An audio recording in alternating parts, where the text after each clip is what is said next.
ओम अज्ञानतिमिरान्धस्य ज्ञानाञ्जनशलाकया चक्षुरुन्मिलितं येन तस्मै श्री गुरवे नमः। नमो ओं विष्णुपदाय कृष्णपृष्ठाय भूतले श्रीमते भक्तिवेदांत स्वामिनीति नामिने। नमस्ते सरस्वती देवे गौरवाणी प्रचारिणे निर्विशेष शून्यवादी पाश्चात्यदेशकारिणे। वंशाकल्पतरुभ्यश्च कृपा सिन्धुभ्यैव च पतितानां पावनेभ्यो वैष्णवेभ्यो जय श्री कृष्ण चैतन्य प्रभु नित्यानंद श्री अद्वैत गदाधर श्रीवासादि गौर भक्तवृंद। हरे कृष्ण कृष्ण कृष्ण हरे हरे, हरे राम राम राम हरे। हरे कृष्ण। इस्कॉन पारमार्थिक जीवन गठन शिक्षा परिषद अर्थात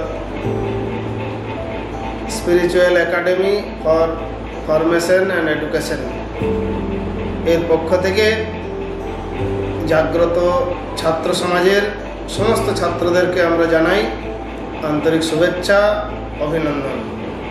প্রতি বছরের ন্যায় এই বছরেও অনুষ্ঠিত হতে চলেছে উত্তিষ্ঠত জাগ্রত ছাত্র সম্মেলন। এই বর্ষ হচ্ছে ৭০ বার্ষিকী এই ছাত্র সম্মেলন, অর্থাৎ ইতিপূর্বে ২৬ বছর যাবৎ এই ছাত্র সম্মেলন অনুষ্ঠিত হয়েছে নানা আপ ডাউনের মধ্যে দিয়ে।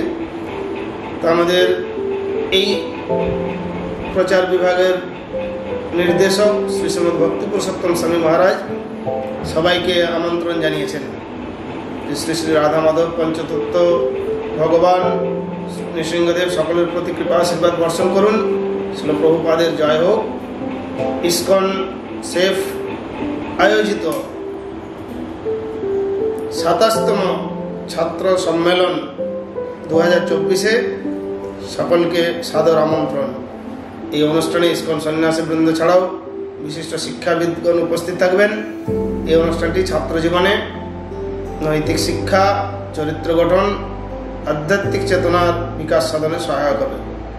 বিভিন্ন সেমিনার, শিক্ষামূলক প্রতিযোগিতা ছাড়াও রয়েছে পারমার্থিক বিনোদনমূলক সাংস্কৃতিক কার্যক্রম। আশা করি অনুষ্ঠানে যোগদান করে সকলে অবশ্যই লাভবান হবে। সকলের উপস্থিতি একান্তভাবে কাম্য। তো আমাদের প্রতি বছর এটা আয়োজন করা হয়ে থাকে। ইতিমধ্যে যারা নিয়মিত এই ছাত্র সমাজে অংশগ্রহণ করার মাধ্যমে পারমার্থিক জীবন অনুশীলন করছে, তাদের জীবন লেখাপড়া কাজকর্মের সাথে সাথেও নিঃসন্দেহে ভগবানের আশীর্বাদ পুষ্ট হবে। তো এই সম্মেলনে কিছু নিয়মাবলী রয়েছে সম্মেলনে অংশগ্রহণ করার। তো ইতিমধ্যেই রেজিস্ট্রেশন প্রায় সম্পন্ন হয়েছে আমাদের প্রচারক ভক্তের মাধ্যমে। তো ছাত্রদের দুটি গ্রুপে ভাগ করা হয়েছে। এ গ্রুপ ৫ম থেকে ৯ম শ্রেণী আর বয়স ১০ থেকে ১৫ বছরের মধ্যে সীমাবদ্ধ, আর বি গ্রুপ ১০ম থেকে দ্বাদশ শ্রেণী ও তদূর্ধ্ব বয়স ১৬ থেকে ২৫ বছর। তো ছাত্র সমাজের প্রচারক ভক্তের অনুমোদন ক্রমে এই রেজিস্ট্রেশন বাধ্যতামূলক, যা ইতিমধ্যে সম্পন্ন হয়েছে। নির্বাচিত ছাত্ররাই সম্মেলনের প্রতিযোগিতায় অংশগ্রহণ করতে পারবে। তবে এই বছর একটু পরিকল্পনা আলাদাভাবে করা হয়েছিল যে এই প্রতিযোগিতায় যেহেতু অংশগ্রহণে অনেকটা অনীহা বর্তমান সময়ে, তাই আমরা যাতে বৃহত্তর পরিসরে আসতে ভয় পাওয়ার কারণে ক্ষুদ্রতর পরিসরে অর্থাৎ এলাকা ভিত্তিক ইতিমধ্যে আমাদের একটা এই ছাত্র সমাজের ছাত্রদের নিয়ে সম্মেলনের পূর্ব প্রস্তুতি স্বরূপ বিভিন্ন আঞ্চলিক প্রোগ্রাম করা হয়েছে, যেখানে সবাই লিখিত পরীক্ষা, শ্লোক আবৃত্তি, বক্তৃতা ইত্যাদিতে অংশগ্রহণ করেছিল।